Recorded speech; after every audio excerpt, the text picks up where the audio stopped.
Good afternoon. Welcome, Richard Wilding. Great to have you with us this afternoon, Richard. Thank you for spending the time with me this afternoon. Maybe you could just introduce yourself very briefly so that we have some context as to who you are and what you do. Okay, so I'm Richard Wilding. I'm Professor of Supply Chain Strategy at Cranfield School of Management. So you're probably wondering, well, what on earth is supply chain strategy all about? Well, basically, I work with global organizations about really structuring things so that you and I can get the stuff we want on the table or wherever we want it. And it's really, if you like, talking about the coordination of all those elements to make that work. So it involves thinking about the processes we have, the networks, the infrastructure, the equipment we're using, the information systems, but also very importantly, the people as well within those networks. So that's a very quick overview. I fell accidentally into academia. It wasn't my life's dream, but I've been there for quite a few years now. Fantastic. Thanks, Rich. That's great. You've been around an awful lot in the press and the media over the last 12 to 18 months, talking to us about all sorts of things. But I guess the first question to ask you is, we've had a load of things happen to us over the last 12 to 18 months. We've had Brexit, we've had COVID, we've had another Suez crisis. Just tell us a bit about the impact that that's made on the supply chain and the challenges that business have faced because of that. Okay, so if we're looking at supply chains, one of the key things that we need to recognise, most supply chains are pretty global at the moment. So if we're talking about, the movements of goods and people and the associated supply chains with those, these are very global. So if we're looking at, any product that you or I have, if I look around my office and I'm looking at, for example, my webcams, my screens, phones, keypads and everything, these actually, to get them to here, they plot a route around the world, and that'd be raw materials and everything else coming together. One of the big challenges that of course occurred with the pandemic was that these supply chains were disrupted. So when we're talking about the issue of supply chain risk, really, there are a number of key risks that we have, but we often talk about supply side risks and also demand side risks. So one of the challenges with the pandemic was initially it was a supply side risk. So we knew that various areas in China were going into lockdown. That rolled into Italy, of course, in the early days of the pandemic. And that actually meant that if you were sourcing from those particular locations, all of a sudden, very, very quickly, you were unable to, there were delays in your products actually arriving and so on and so forth. So we had that supply side. But then at the same time, we then started to have a demand side impact, because lockdowns actually meant that customers, you and I, actually wanted different things. So in a way, a perfect storm started to be created. And on top of that, if you like, the logistics flows were also being severely disrupted. So for example, if you think about the fact that because of lockdown, ports were being shut down or they were losing capacity, that meant that we were unable to ship particular things. And in a way, a bit like, I often say it's a bit of a shopping trolley analogy. If you think about, you want all the shopping trolleys near the entrance to the store, and you then need a system to bring them back to the door, from the extremities of the car park. If you do nothing about it, very quickly, customers get a bit upset because they can't get their shopping trolleys. The same thing happened with containers. So we ended up with all containers in the wrong place. Air freight, people forget that it's generally passengers upstairs, freight below stairs. So all of a sudden you ground a lot of the aviation. That once again has a big impact on the availability of air freight. And we're actually still seeing the repercussions of this today. And there are forecasts that we're going to be continually being disrupted for a while. We've already, as we're speaking today, there is also some lockdowns which have been announced in China, which are actually disrupting port movements in China again. So this is something which is sort of continuing as we're speaking. That's really interesting, Rich. And how have things been challenged in terms of the world of finance? Because obviously the supply chain movement of things is important, but we know that some of the suppliers are changing their terms as well. Yeah, so one of the key things that when we actually think about a supply chain, we talk about supply chain integration, and one of the things that we have to sort of think about is the flows. So we've got, if you like, the flows of information, of course, the flows of material, but also the flow of basically money, and we know that if one part of a supply chain runs out of money, because competition, you can argue, is no longer between individual companies, it's between the supply chains they are part of. So one of the big things that we have to consider is that, in the old world of, we're just going to procure for cost, as it were, we can no longer do that. We have to start thinking about procuring for resilience rather than for cost. Now, if we're thinking about that financial flow, we have to keep all suppliers, if you like, healthy. If you say that the financial flows are, if you like, the blood going through the system, if you end up with a supplier with no money, that supplier will basically go bankrupt. If that supplier goes bankrupt, it can then disrupt the whole supply chain. So what companies have been doing is in a way, you've had probably two approaches to this. You've had some organizations who have just frankly turned around and done their usual thing of, let's just beat up suppliers, okay? So that's all well and good. They've probably said, we're going to extend your payment terms by, X days. Basically, we're going to really screw you down on these things and treat you quite badly. Other more enlightened suppliers have actually said, well, what we're going to do is we're going to really start thinking a little bit more strategically about this. And so, for example, with some suppliers, some large organizations I've been working with, what they've been doing is turning around to particular suppliers and saying, we're going to pay you faster. We're actually going to pay you faster. But then they've had a conversation with some of their larger, more robust suppliers and said, would you mind extending your terms? Why? Because what they're trying to do is to keep the whole supply chain alive, as it were. So by, at the end of the day, if they're looking at the balance sheet, profit and loss, their payment days and everything overall are probably saying a similar sort of level. But some of those more vulnerable suppliers are actually getting the cash a little bit earlier.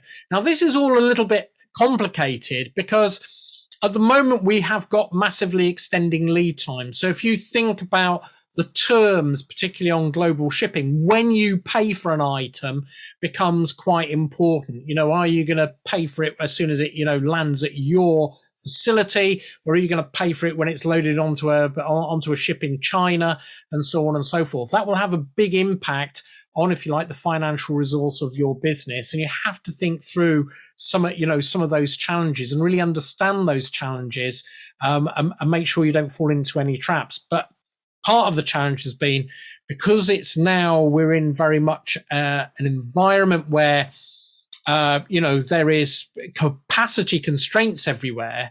It gets to the point where, hey, you need the cash with that supplier pretty quickly to secure the goods, or you build a good relationship with the supplier so you're the preferred person that they're going to actually give the goods to. So that's been a big thing which has been playing out, and it's still playing out in many environments. And I guess then you get the perfect storm when the Suez Canal is blocked and an already thin supply chain gets stretched even further. Yeah, because, if you think about what's actually happened with, say, the Suez Canal, what then happens is that it starts to extend lead times further. Yeah. So your cash to cash cycle increases. And if you're on very, tight margins anyway, that starts to give challenges. So, we've been hearing about consumers, having challenges in patio furniture, for example. Everyone wants their patio furniture now. I know somebody whose patio furniture delivery, which was expected actually now, it was the middle of June. They've now told them it's going to be the middle of August. Okay.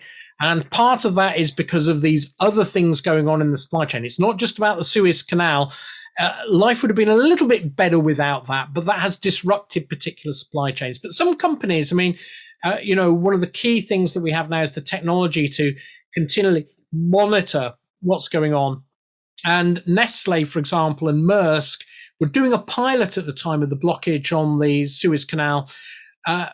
Nestle, through that, knew within 15 minutes which of their shipments was going to be disrupted, and they were able to plan for that.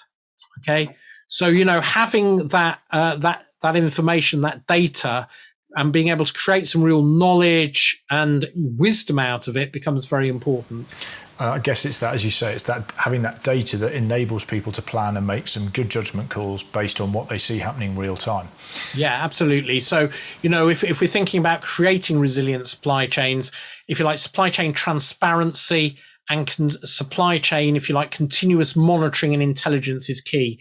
And when we talk about that, yes, it's transparency of where things are. So I need to know the location of my suppliers, so, that's absolutely key.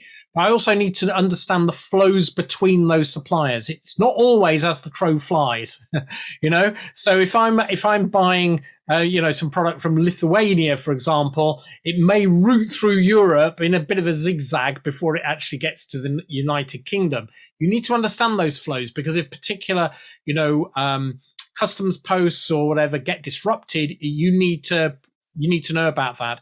So we're having to monitor that.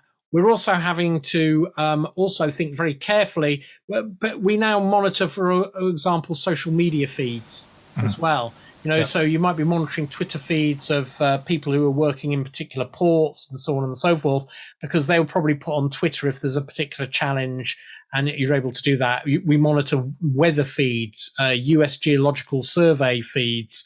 You're monitoring, the news channels and other things. So there's a lot for larger companies. A lot of technology is now being applied, and we talk about. DHL, for example, has something called Resilience 360, which actually monitors these things, and is producing reports. So I'm able to get that information, see what's going on. There are also, if you're looking at customs posts around Europe and everything else, you're able to see very quickly, where potential disruptions and delays are taking place. Yeah, so that all comes into play, and that's part of, if you like, that real-time intelligence that you need to be able to manage supply chains appropriately these days.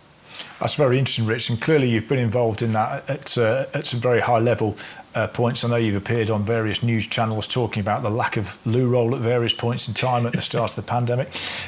Just sort of changing subjects, obviously one of the things that the government has done is during this pandemic is sought to help them with various financing arrangements.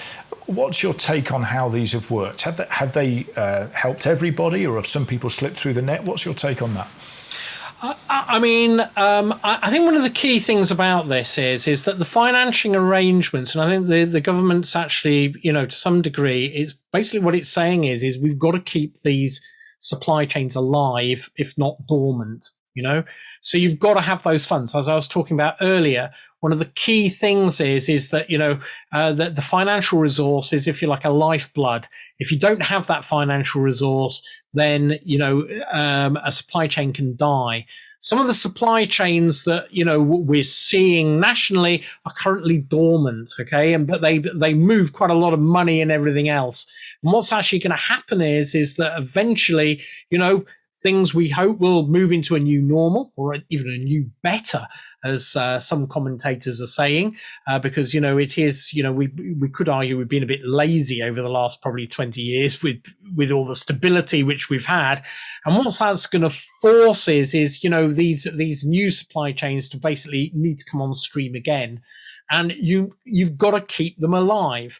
Now, the challenge of course, this is above my pay grade, to be quite honest, Richard, is that, it's you and I who are actually paying for this at the moment, so our taxes are having to pay for this. So the government's in quite a challenging position, but they're working on the principle that by actually keeping these supply chains alive, when things come back, more tax will come in to cover off all the costs which are associated with that. And I think that that's a really important thing. There is no magic money tree. The world is having to pay for this, and that's something that we actually need to actually sort of think through in the future. But we've got to keep those supply chains alive. We've got to keep them dormant, so when things come back. So I think that the government has probably done an awful lot for that. Of course, there's discussions now that is tapering off, and part of the debate is that there are certain things have changed, right? If I've been saying to people, if you've got the same supply chain in the new normal or the new better as you had in the back end of 2019, you're probably doing something wrong. Customers have changed. This has changed the nature of business globally, and also even for small businesses in the United Kingdom, it has changed what customers value, and supply chains are value delivery systems. And if things that customers used to value, they no longer value now, as a business, you need to adapt. So that's going to be a big part of the challenge that we're going to be living through. So looking forward, Rich, obviously businesses have been through a tough time, and as you've said there, have had to rethink how they do things. Do you think they now have a better understanding of how to plan for the unforeseen to be more resilient? I think there are a certain bit. There's two schools here, and it is. I often say it's a little bit. It is like a culture within businesses. Some businesses basically are looking back with fondness on the old normal. They think that everything's going to go back to just how it was in 2019. I'll be quite honest, I don't think that is going to happen for any business, be it a pub, a restaurant, or anything. Things are not going to go back to precisely how they were in 2019. Customers are going to be valuing different things and so on and so forth. So that actually creates a bit of a challenge, because those organizations, if you haven't been able to adapt and innovate during this time, and you haven't actually gone through that process, and you haven't been able to actually restructure your cost to serve, and this is really important. When I look at supply chains, we talk about cost to serve. How much does it cost me to serve a particular customer with a particular product? Is just going to go through the roof. Okay. So, if you just think about grocery delivery, most people have now been buying their groceries online during the pandemic, for example. The costs do not stack up on that, because if you think about retail, so retail groceries, you've got about a 3% margin on that. Okay. So you've got 3% margin. I put it online. Often they're saying, "Oh, we'll do it for free," or they're going to charge me, a few pounds for that delivery, right? Now, let's just think about this. The current process is, in our area, is you go into store, you pick your, somebody basically takes a supermarket trolley around the local store for you. Okay, they might be picking a few orders at the same time, but they're probably still spending maybe 20, 30 minutes going around the store, getting all your stuff together. They then load it onto a lorry, a delivery van, which actually only delivers around about 15 deliveries per shift. That's what those guys are actually being told to do. So you look at a shift, let's say, it does 30 deliveries a day. Okay. So you've got the running of that vehicle, the labor costs of the person involved, right? And you've got, that other person in store. Let's just, you think about this on the national minimum wage, it's probably costing them actually in real terms about £15. And I'm just picking a figure here. Yeah. I haven't seen all the analytics, but it's about £15, £16 to do that online delivery for you.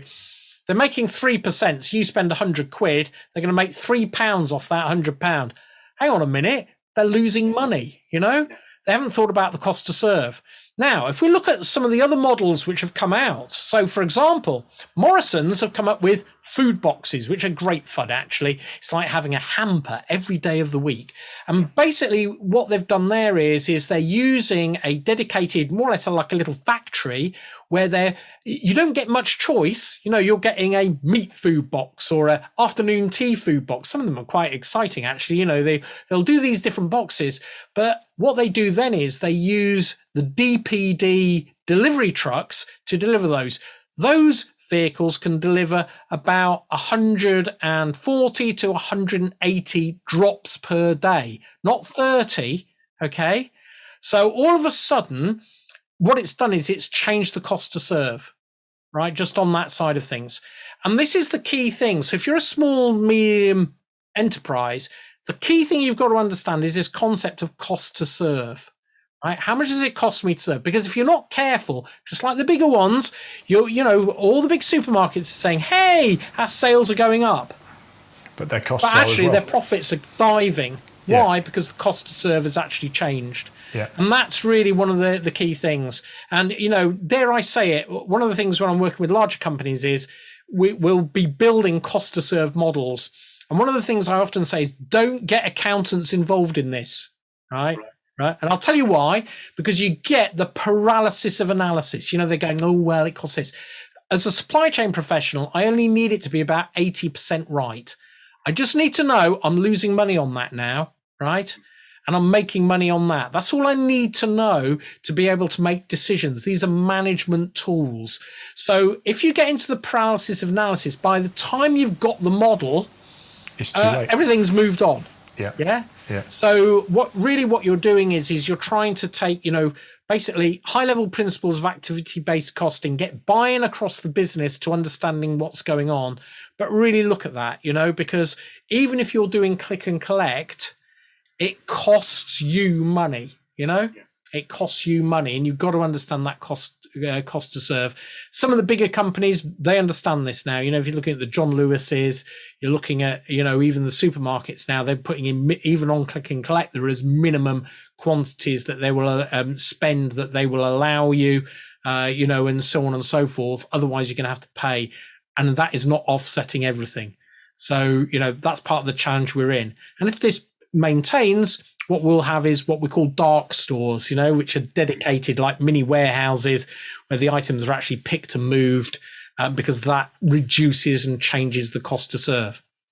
Now, going back to the pandemic, if we think about, we talk about a discussion of lockdown, pre-new normal and new normal, okay? The pre-new normal is where you're using all your old processes, all your old infrastructure, all your old information systems, and all your old people, right? Yeah. Not age-wise, but, people have been in the business, to basically run a new supply chain to deliver different value to your customers.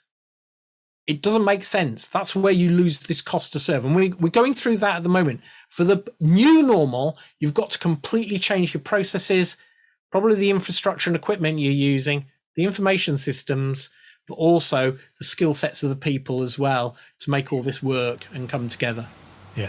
So taking that on board, Rich, I think there's some really useful stuff there. What's the biggest challenge that SMEs are facing over the next 6 to 12 months with these huge changes that you've talked about here?